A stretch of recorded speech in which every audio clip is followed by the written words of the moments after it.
Cross burning, New Jersey, November 2008. The cross is discovered by the daughter on her way to school at the end of the drive, leaf-lined and well-worn, still damp from last night's rain. She stops and stares, sees the charred remains of cowardice and intimidation mounted on a garden stake and 2x4s, driven deep into the dirt in the darkness. She stares at the burn marks on her lawn, where she plays with her dogs, runs barefoot with her friends, asking her father with her eyes, more puzzled than afraid. He is rendered momentarily speechless, has been struck dumb, inarticulate in the face of such an outrage, first by incomprehension and astonishment, then by the look on his daughter's face. How to explain to an 8-year-old the virulence, the ignorance, the long history of such hatred? It is hard to grasp the incongruity of this natural serenity with the unnatural act of barbarity and brutality. The mind rebels, torn between repulsion and affirmation, violence and peace, that such intolerance can coexist side by side with this house nestled in the quiet beauty of these hills. He puts his hand on her shoulder, still believing, wanting her to believe, that it will one day be possible to laugh, to hope, to trust, that it is not the ash of hatred that will fertilize the soil and nourish their plants, but the rain will come and leave no trace, though he does not know how long it will take. We can report history. Barack Obama is projected to be the next president of the United States of America. And CNN can now project that Barack Obama, 47 years old, will become the president-elect of the United States. CBS projects that Senator Barack Obama of Illinois will be the next president of the United States. It's been a long time coming, but tonight, because of what we did on this day, in this election, at this defining moment, change has come to America.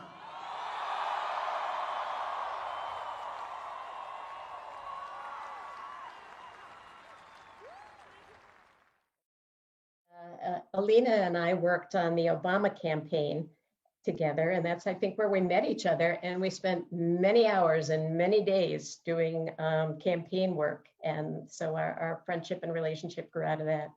They really believed in everything he said, his whole campaign and his whole platform. It was all leading up to this one night. Let's start with election night. What do you remember about that night? It was exciting. It was nerve-wracking. Mm-hmm. And full of emotions. Full of emotion. When you're 8, you don't remember a whole lot, but that night I remember very vividly. Before they released the election results, I guess I wanted to make a sign. My mom got a bed sheet out, like an old bed sheet, a king-size bed sheet. And I remember clearly, you were in the basement, laid everything out, and you came up with Victory 08. So I remember we're all huddled around the TV. We were all nervous in stitches. We saw it on CNN that, President Obama is going to win. Everyone went outside. They got, my dad grabbed the banner. They were banging pots and pans. We were struggling where to put the bed sheet to attach it. But we did do that. All the work that you and I did, because we campaigned heavily for this guy, it was beautiful to see it out there. I think even my 8-year-old self knew that I was witnessing a monumental moment in American history. The first African-American president. So do you remember when it was stolen? Oh yeah. I remember I jumped in my car, because it's so windy out here. I drove around everywhere. No signs. I kept thinking, all right, one of these degenerates probably stole my banner. So I called the cops and I reported it. The next morning, your dad takes you to school. And within minutes, you guys came back in. And we're driving up the driveway and I noticed something on the lawn and I go, Dad, what is that? I remember getting out of the car and I saw the bed sheet all burnt. And I'll never forget the look on his face when he got back in that car. I was very disappointed that somebody would do that to me on my property in I guess, what was it, 2008? And I'll never forget that. That's one thing I'll never forget. The look on his face, and your father said, I don't know how to tell you this. You're not going to believe this. And of course I was like, what? And he said, they burned a 6-foot cross on our lawn. I don't think I understood exactly what had happened, but I knew it was something bad. I felt like someone literally kicked me in the stomach. And I was so...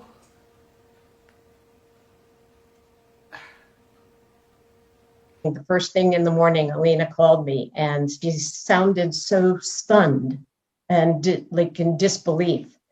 I could have thrown that, cross in the back and forget about it. But you know what? No. They're going to shut me up, dictate who I should vote for, how I should think and live my life? No fucking way. And she said the cops were coming over, and I said, well, after you talk to them, I'll come over and we'll see what, we want to do. You can't let something like that just pass and act like it's a joke or like it doesn't matter or something. And bring it out into the open was my idea. Well, my belief, and they agreed. That stuff deserves to be spoken about, It would have really been the cowardly, foolish thing to throw it in the backyard and pretend it didn't happen, but, I don't think that's what my parents are like. Your father, your mother, and I, we sat in your living room working 3 phones and called every newspaper we could think of. We called every organization that we could think of, and responses started coming in.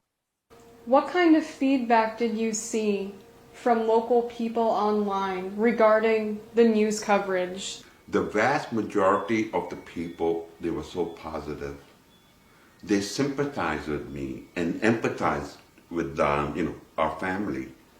But the thing is, sometimes there may be 99 people that spoke to you, but that one person that, sends a negative comment, you remember that one comment and hits you right here. I remember a family had sent me a note, and they had said, we're really sorry and stuff. And if you want, we'll come over and we'll help her make another. So that was pretty nice. That was positive for a change. There was an investigation, and they found very quickly where the materials had been purchased. They didn't find anything beyond that because they didn't know who had purchased them or how long ago. So I don't think that investigation went anywhere. I was calling for a while because I wanted to know, where is this investigation at? Somebody came up here on vacation. They saw your sign. They didn't like it, so I said, somebody came on vacation? Every time I go into town, I go into a store, I go walk on the street, I'm not sure if the person that's coming across from me is the person that burned the cross on my lawn. That's what bothers me the most. As I got older, I started to see and experience firsthand small things that kind of put into perspective a lot of the mentality that the people in this town had.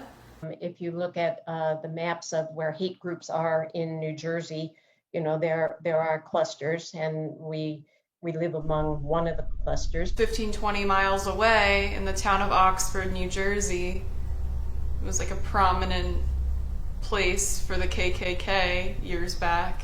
Can you tell me about the journalist who found the list? He is a local journalist. I started talking to your dad and I. He said, a dear friend of mine gave me a call not so long ago. This guy goes to a garage sale in Blairstown. He gets himself a bunch of books. He says the guy called him and he says, "You gotta come over here, like, now." Well, what's going on? Tell me. No, I don't want to talk about this over the phone. And so sure enough, he went to his home and he gave him a book that he had purchased at a garage sale in town. And he said when he opened the book and started to read, he said he was horrified. He sees that the guy found a list of people in Blairstown that are active or were active in the KKK. Some of these people he knew or he knew of. And then there were many on the list that were 6 feet under, they were dead. Hearsay says that KKK marches used to happen on Main Street in Blairstown, and I don't doubt that. So his friend wanted him to do something about it, and he said, "No, I'm not touching that. Are you kidding me? Some of these people are powerful." I guess that scared him so much because he ended up burning the list. Do I understand why he burnt it? Sure. Do I wish he hadn't? Absolutely. How do you feel about the Unity March? My dear friend Elaine, she put it all together. I mean, she grew up in the 60s and she has tons of experience in organizing. We were advised by some of the community leaders that what we should do was to go to the next township meeting and ask for a resolution of condemnation. We didn't think that that was strong enough or soon enough. It seemed a rather lame response. And we wanted something that would bring people together. So we came up with a slogan about unity in our community, and we worked on sheer outrage. We didn't have a permit. We just remembered that at some point. I'm not exactly sure what point we remembered that we didn't have a permit, but we just kept going anyway. And we ran off 500 flyers. We put them under windshield wipers in every car in the A&P parking lot.